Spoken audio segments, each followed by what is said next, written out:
Hola, espero se encuentren muy bien. En esta oportunidad vamos a trabajar sobre nuestro segundo módulo, que es sobre violencias basadas en género y el deber de actuar con la debida diligencia. En relación con el primer punto, es importante señalar que contamos con la Convención de Belém do Pará, que define específicamente cómo debe entenderse la violencia contra las mujeres en razón de su género. Esta convención establece tres elementos puntuales. Se trata de una acción o conducta que está basada en el género de una persona que causa muerte, daño o sufrimiento físico, sexual o psicológico. En este caso hablamos de violencia contra las mujeres por el hecho de ser mujeres, es decir, en razón de su género. Si ustedes observan, esta definición que está en la Convención de Belém do Pará se adecúa, se sintoniza con la definición de discriminación que está en la Convención de la CEDAW. Recuerden ustedes, una acción o restricción, preferencia, basada en un motivo prohibido, en este caso el género, y que tiene por efecto o resultado afectar derechos, en este caso muerte, daño o sufrimiento de cualquiera de estos tipos. De acuerdo con la Convención de Belém do Pará, la violencia contra las mujeres se puede perpetrar en tres escenarios: dentro de la familia o la unidad doméstica, en la comunidad o aquella perpetrada por el Estado. Es decir, se puede perpetrar en cualquier escenario, ya sea público o privado. De otro lado, la jurisprudencia de la Corte Interamericana ha sido enfática en señalar que hay dos momentos o dos escenarios en los cuales es posible cometer violencia contra las mujeres. Cuando está basada en su género, que este es un reto enunciativo que ya vamos a mencionar, o cuando la afecta de manera desproporcionada. Cuando está basada en su género, hablamos de cuando la motivación, no la conciencia necesariamente, se da por el hecho de esta persona ser mujer. Cuando hablamos de manera desproporcionada, piensen ustedes en, no sé, el desplazamiento forzado, que ha sido ratificado como algo que de manera mucho más gravosa afecta a las mujeres. ¿Qué significa esto? Significa, para el primer caso, que hay una relación estrecha entre el concepto de discriminación y el concepto de violencia contra las mujeres. Es decir, no puede existir la violencia contra las mujeres si no se entiende que esta es una manifestación extrema de la discriminación en contra de las mujeres. En otras palabras, la violencia contra las mujeres no es un fin en sí mismo, es un mecanismo, es una estrategia utilizada para mantener intactas las relaciones de poder que soportan la violencia o la discriminación contra las mujeres. Ahora, la pregunta es: ¿cómo pruebo yo que un hecho está relacionado con el género de una mujer? Primero, yo tengo un hecho de violencia. Segundo, asumo que es constitutivo de un acto de discriminación y a su vez, como lo vimos en el módulo pasado, asumo que esa discriminación está basada en estereotipos de género. Es decir, yo tengo que tener la capacidad de argumentar que ese hecho de violencia está basado en un estereotipo. Ejemplo, violencia de pareja, porque no sé, el agresor manifiesta que la mujer no preparó rápidamente los alimentos. Eso es un estereotipo de género, donde la mujer es la encargada del cuidado del otro y la encargada de las labores domésticas. ¿Listo? Ahora, todos los sistemas, y en particular el interamericano, han asumido que esta definición de violencia contra las mujeres reviste una serie de deberes especiales para los estados. El primero de ellos es el de respeto, en cuanto sus agentes deben abstenerse de perpetrar cualquier tipo de violencia. El segundo de garantía, que ya lo veremos, y el tercero el de protección. En cuanto al deber de garantía, en varios casos la jurisprudencia interamericana ha definido que se trata de una obligación de medio orientada a la prevención del comportamiento de violencia, es decir, a adecuar todo el aparato estatal para impedir que los hechos se cometan. Ejemplo, teniendo normativas claras, teniendo protocolos claros, teniendo personal capacitado. Básicamente se trata de todo el desarrollo de política pública. ¿Esto qué significa? Que no todo hecho en el que una mujer es víctima de violencia en razón de su género es automáticamente generador de responsabilidad internacional del Estado. Es decir, Aunque como esta es una obligación, la de prevención general es una obligación de medio, si se incumple, digamos, si sus efectos igual se dan, no automáticamente implica la responsabilidad estatal. Para que ello ocurra, se requieren tres elementos. El primero, la existencia de un riesgo real e inmediato para un individuo o grupo de individuos. Este riesgo no es general, no es el riesgo de todas las mujeres en una ciudad. Es un riesgo real e inmediato, es un riesgo donde es predecible que el hecho se va a cometer. Piensen ustedes en un ciclo de la violencia en una relación de pareja. Piensen ustedes en la continuidad de violencias sexuales, por ejemplo, en un paradero de autobús. Ahí hay un riesgo real e inmediato. El segundo elemento es que las autoridades deben conozcan o deben conocer esa situación de riesgo.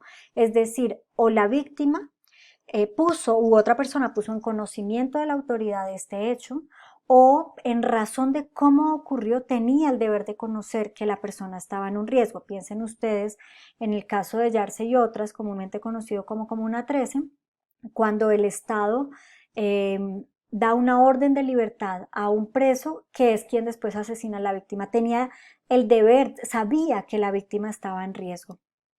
Y el tercer es, ya existiendo un riesgo inminente del cual tiene conocimiento, que no adopte medidas razonables para prevenir o evitar que el riesgo se consuma. Por ejemplo, un hecho de violencia, un ciclo de violencia contra mujeres por parejas, donde la víctima denuncia a la comisaría de familia y la comisaría simplemente emite un telegrama diciendo al agresor que se abstenga de cometer el hecho, pero no hace ningún tipo de seguimiento y no emite ninguna orden de protección. Allí se compromete la responsabilidad del Estado. Adicionalmente, la Corte ha tenido la oportunidad de conocer, la Corte Interamericana, muchos hechos de violencias contra las mujeres, donde las mujeres son desaparecidas y posteriormente encontradas con rastros de tortura y violencia sexual. En estos casos, la Corte ha desarrollado lo que llama la teoría de los dos momentos. Y lo que ha dicho es, antes de la desaparición, cuando no existía un riesgo inmediato, inminente frente a una persona, estamos hablando de un incumplimiento a un deber de prevención general. Y este incumplimiento no es fuente de responsabilidad internacional. Pero una vez se conoce de la desaparición de una mujer, si el Estado no actúa de manera diligente para encontrarla, entonces ahí sí se activa la responsabilidad. Palabras más, palabras menos, lo que ha dicho la Corte Interamericana es, una vez el Estado conoce de un hecho de desaparición, de un hecho de secuestro, tiene que presumir razonablemente que la víctima se encuentra en riesgo de ser víctima de violencia en razón de su género. Si no actúa de manera razonable en la búsqueda, estaría incumpliendo su deber ya no de prevención general, sino especial, y se activa la responsabilidad. En casos de desaparición, la Corte ha señalado que el Estado tiene que presumir que la persona se encuentra con vida hasta que la encuentre. Es decir, no debe cesar en ningún momento la búsqueda. En relación con el deber de actuar con la debida diligencia, que es nuestro segundo momento, tenemos que en varios casos el sistema interamericano ha señalado que este deber, digamos, se trata de una respuesta adecuada a los hechos de discriminación y de violencia. A su vez implica tres escenarios: el escenario de protección, de justicia y de prevención general que acabamos de hablar. En cuanto a la justicia, el sistema nos ha señalado que el primer deber del Estado es que quien conoce de los hechos tiene que ser una persona imparcial, y esa imparcialidad tiene dos niveles: una imparcialidad objetiva y una imparcialidad subjetiva. La objetiva es que sea el juez natural para conocer del hecho. La subjetiva ya se trata es de una imparcialidad que haga que quien tome la decisión esté libre de cualquier tipo de prejuicio que pueda afectar el caso. Si no tiene esta libertad de prejuicios, estamos hablando de unas decisiones viciadas que afectan seriamente el artículo 8 y 25, que tienen que ver con el acceso a la justicia. También nos ha dicho que se requiere del desarrollo de ciertas medidas en relación con la forma como se tramitan los casos. El primero, frente a la declaración de la víctima, debe hacerse en un ambiente cómodo y seguro, registrada para evitar la repetición, y en casos de agresión sexual es necesario que se contemplen todas las medidas adecuadas para la preservación de la prueba, para que evitar la repetición y especialmente para tomar los exámenes necesarios para que no se reduzca la veracidad de la declaración de la víctima sin que esto se entienda como una obligación de tener este tipo de pruebas.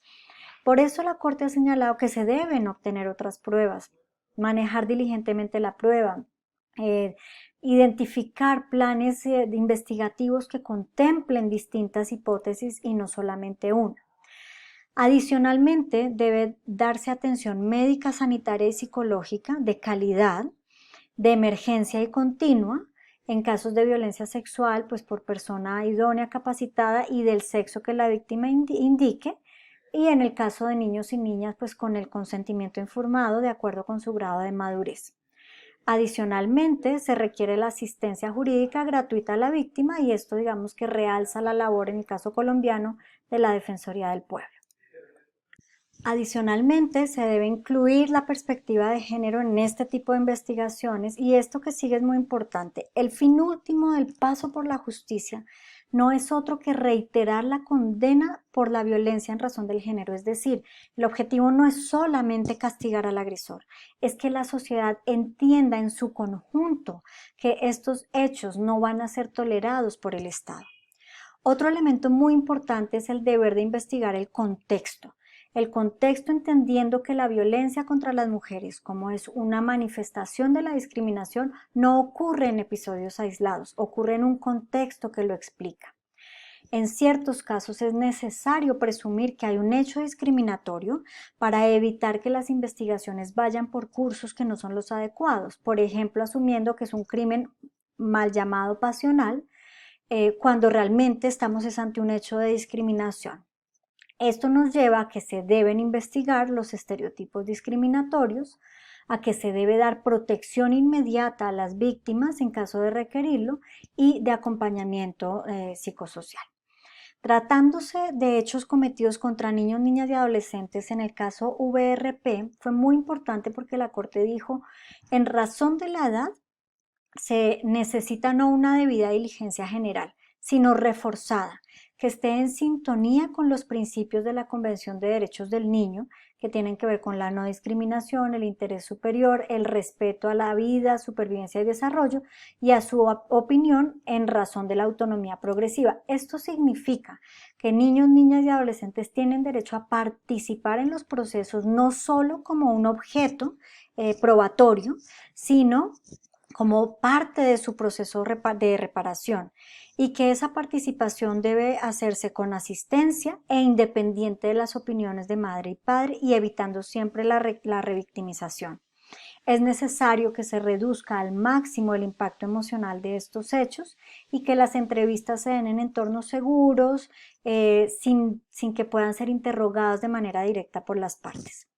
De otro lado, en casos de desaparición, como he mencionado, la Corte ha señalado que es necesario una debida diligencia estricta, donde las labores de búsqueda sean exhaustivas, prontas e inmediatas, con procedimientos adecuados y donde se presuma que la persona desaparecida está con vida hasta que se sepa lo que ha ocurrido con ella. En estos casos es necesario investigarse en un contexto mucho más amplio de desapariciones de mujeres que debe ser investigado de manera oficiosa, teniendo en cuenta los indicios de violencia sexual, incluyendo perspectiva de género y por personal capacitado. En materia de protección, un caso muy importante es el de Jessica González O'Lenahan contra Estados Unidos, en donde señala que es necesario que el Estado actúe de manera coordinada para emitir medidas de protección que minimicen los riesgos de la violencia, incluida la violencia, y que este mecanismo es vital para garantizar la debida diligencia de todas, digamos, en estos hechos. En conclusión, tenemos una serie de conceptos que nos remiten, nos hablan de estereotipos, que son la base de la discriminación, que a su vez son la base de la violencia y que tienen que ser enfrentados con el deber de actuar con la debida diligencia por parte del Estado. Les invito a ver todo el material pedagógico que está en el aula virtual y aquí estoy ante cualquier duda. Un saludo.